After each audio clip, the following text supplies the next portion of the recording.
come back safely on Earth, it's a huge challenge. It is like launching once again from moon autonomously with nobody there and coming back. Of course, Americans and Russians have done way back, but then doing it today is still a huge challenge, and it is very expensive. So we are looking at how we can do a mission to go to moon and come back in a low-cost manner, and that's why we have developed a Chandrayaan-4 architecture, where many modules are made together. It will go to Earth orbit, it will dock, go to moon, de-dock, then come and land on the moon, take off on the moon, and then come back to the moon orbit and dock, then return to Earth, and then a small part of that will reach back to Earth with the samples drilled and taken and packaged from moon. Now, will it not look very exciting for you to such a complex mission to be conceived, built, and then made perfectly for us to launch? I think all of us wait for that event to happen. But all of us are excited in ISRO and many other stakeholders to design and develop this complex engine mission and make it happen by 2028.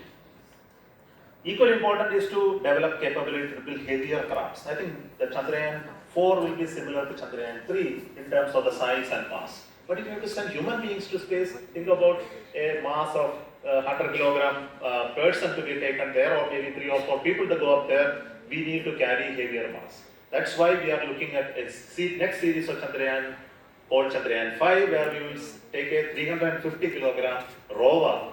You know, the Chandrayaan Pragyan was only 27 kilogram mass. Now we are talking about a 350 kilogram rover, and that to be taken to moon and land safely. And we would like to do it in collaboration with Japan. And we are working on a mission where a heavier lander will be built by India and a rover will be supplied by Japan, and we will jointly do this mission using their rocket. And this is also one step towards reaching the manned mission goal. While we work on moon mission, it's equally important to look at other science topics of understanding other planetary system. We have done missions to moon, we have done to Mars. Now we would like to look at Venus. I think all of you know Mars and Venus are our sister planets. Earth is a living planet.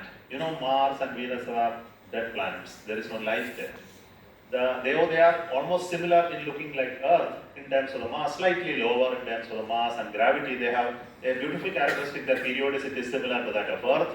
And here is Mars with its atmosphere 100, 100 or even less than that of the atmosphere of Earth. And here is Venus, which has an atmosphere which is 100 times that of Earth. You know, it is much more thicker, it is sulfuric acid and heavy winds are blowing. Mars, here it is dry and dead and almost no air there. So we don't know why this planet's transition from a living planet to dead planet, and whether it will happen to us on Earth one day, that all this atmosphere will vanish and one day this will become a lifeless planet. And what are the processes that make it happen? I think this is scientific curiosity we need to understand. That's why people are going to Mars and Venus and trying to understand. And it's equally important to join many other nations who are trying to study this, and we are going to plan a Venus mission where we will understand as an orbital mission and put sometimes a probe into the atmosphere and do some measurements to look at some traces of new physics that can be explained. I am very sure that Indian ideas are always very interesting. That though people have been going to moon for so many years, it is the Indian mission Chandrayaan-1 found the water, and I am very sure about when you go to Venus, we will find something very splendid there. Now, while we do all of this, it's equally important is to work on the operational missions and of spacecrafts, which is important for the nation. I am not going to explain each one of them, but then you know that we have a huge array of communication satellites that we need to build. We have built and operating many of them, as I told already, and we are building future communication satellites to support this sector. But this communication infrastructure today is moving from the government operated to private operation. So NSIL, the New Space India Limited, is operating 10 of our communication satellites, and future satellites will move over to them. But we are building some for our regular users like the DTH providers, as well as our special users, which are our strategic users. We also work with many international customers to build our satellites in communication. And you know, communication is again a complex area where it is revolution is happening. It is not just limited to geospatial orbits. All of you are aware that LEO communication constellations are coming up of other nations, and we are looking at various models how to expand communication infrastructure. Equally important is the infrastructure related to the Earth observation satellites.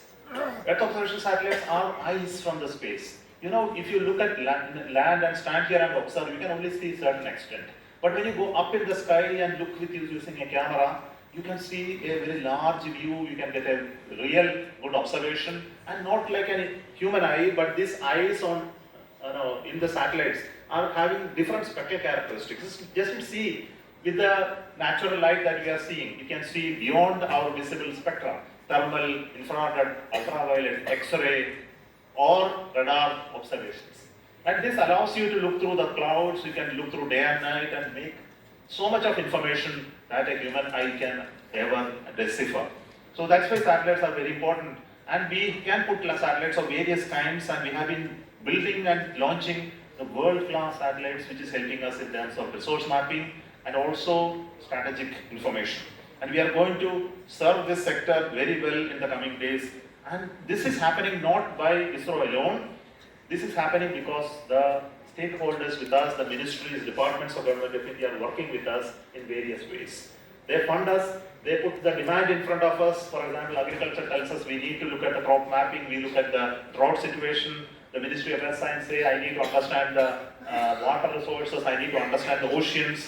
The Ministry of Environment talks about the climate and the related issues, and we design and build the satellites for these users. And we make them part of this journey. That's why we are having these special satellites coming up, complex satellites which are developed, designed and developed by India. Equally important is the working that we have with the other stakeholders, other space agencies. For example, the one which we are building with the US, the NASA ISRO Synthetic Aperture Radar Satellite, one of the costliest satellites ever built by anyone in the world. And this satellite is a two-band synthetic aperture radar, the L band and S band. The L band comes from the US, the S band is coming from India, and we integrate it into a single payload. And the bus is built by ISRO, and we launch it on a GSLV rocket. And the satellite is just now at Satish Dhawan Space Center getting integrated. Possibly the launch will take place early next year. And the next satellite that we are working is with the French agency, the CNES, and we are building a thermal imaging satellite called Trishna.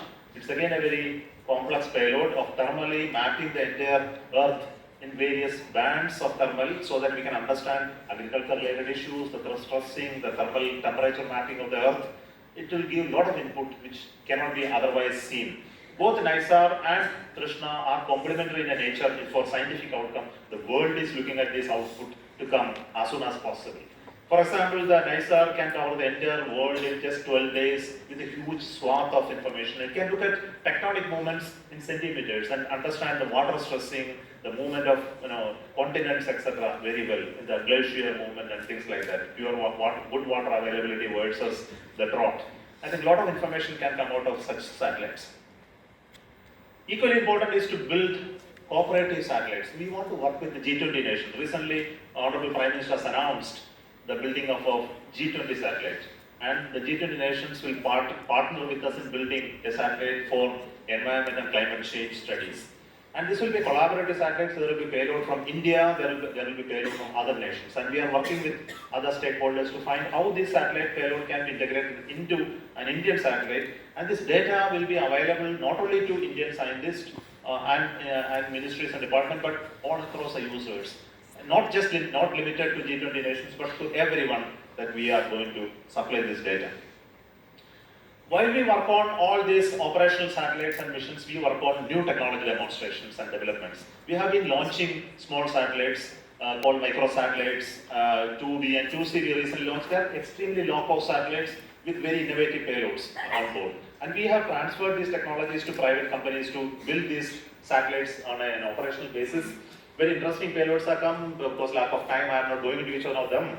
But equally interesting is to talk about new satellites like the Technology Development Satellite 1, which is going to be launched with, right now it is getting integrated. And this is the first time we are going to use electric propulsion on board a satellite to move it from the launch point to geostationary point. All the time we have been using chemicals, chemical propellants to move it. And when you use electric propulsion, the advantage is the mass of the satellite comes down and you are using energy of the sun to move it from that orbit to the higher orbit. It's a very interesting technology.